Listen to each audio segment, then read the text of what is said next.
Welcome back. The League of Women Voters was founded in 1920 during the convention of the National American Woman Suffrage Association. 6 months later, the 19th Amendment was ratified, giving voting rights to women. The League was designed to help women carry out their new responsibilities as voters and to use their power to help shape public policy. Today, the League of Women Voters has over 760 chapters across the U.S., and only California and New York have more chapters than Massachusetts. A concerned group of residents is working to add another to the state tally with a new Framingham chapter of the League of Women Voters. Stephanie Deely is with us today. She is one of the core people organizing an information session at the McAuliffe Library. Hi, Francesca. Hi, Stephanie. Thank you so much for coming out. Thank you for having me. So I said that this is a new chapter. Actually, there was a chapter in Framingham. There was. They disbanded a few years ago. What made you want to bring it back? Well, I think in the atmosphere of the political elections in November that a lot of women became more interested in getting involved in politics. So it seemed that was a motivator. And also with Framingham becoming a city and all these elections coming up that will be the most important elections probably in the history of Framingham, I thought it would be a perfect time to get the League involved and to help make that a transparent and open discussion for the candidates.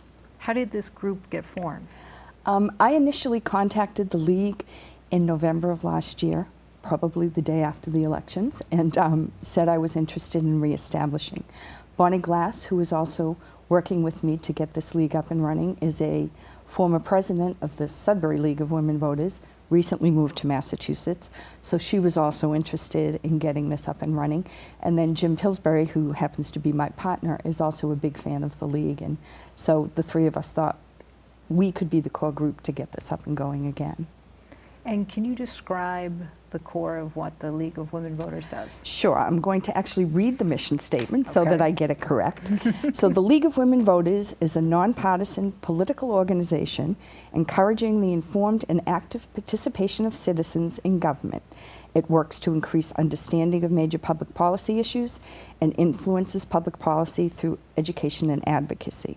So basically the goal of the League is to have an educated and informed voting public. So we try to, first of all, encourage people to be active, to register to vote, and then to vote once elections come around. And then we want to give them some resources to help them make informed and wise decisions on who they vote for. So, What specifically are you hoping that the Framingham chapter will accomplish? well, I think the very first thing we're going to be looking at is to set up a debate process and an information candidates nights for the elections that will be coming up. There's already 6 people who've pulled papers for mayor. There's 11 city council positions. Many of them have more than 2 people running. And then there's 9 school committee. So those elections will be critically important to how this city is going to form going forward. Framingham has a $250 million budget, and the decisions on how that money gets spent will be in the hands of the people we elect. So we want to make sure that people have the information they need to decide who the candidate is they think is better for any and all of these positions. So And who are you hoping will come to your organizational meeting on Sunday? I hope every registered voter and unregistered voter in Framingham would attend, but ideally the League of Women Voters, first of all, is not just for women. In 1974, they amended their constitution so that men can be full members. It's opened to anyone 16 or older, even if you are not yet old enough to vote. You do not have to be a legal resident. We don't check for that. So what we ask is that people come who want to be informed, who are willing to listen to what the candidates have to say, and who are willing to help establish a group in Framingham that will continue to advocate for voter rights and to encourage people to vote. So that's our goal. If we can accomplish 3/4 of that, I'll be happy. So what will you be doing on Sunday? So Sunday's going to be an informational meeting. everyone thinks that people know what the League of Women Voters is, but not everybody does. So on Sunday, we'll be telling people about what the League does, what's involved, what our goals are for Framingham, some of the issues that we're hoping to address.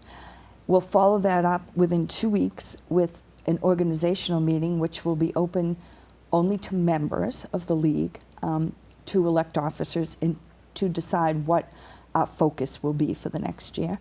And then we'll hopefully have meetings probably at least once a month, just because it's such an active year in Framingham. So we want everyone who wants to be involved in the process to make Framingham the best city it can be, to come and to help us make sure we have good, transparent, and informed elections. Well, I think it sounds great. I hope so. I hope you'll join us. Well, thank you so much for coming in. And thank you for having me. We hope to see you all on May 21st. Great. And if you wait right there, the Framingham Beat will be back in just a minute.